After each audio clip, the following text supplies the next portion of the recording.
in other positions, we are concerned with four main factors. First, current setting.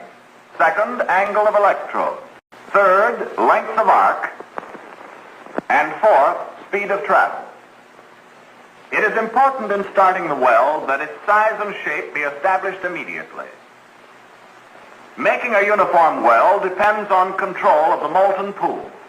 The shape of the pool and the action of the molten metal at the rear of the pool are the operator's guides in making a weld of the proper size and shape. As the heat of the arc melts the base metal, there is an area at each side of the molten pool that is undercut. However, as the metal melted from the electrode is mixed with the molten base metal, it flows toward the rear of the pool to fill the undercut area and form the weld. The coating on the electrode forms a gas shield that protects the molten metal from harmful elements in the atmosphere.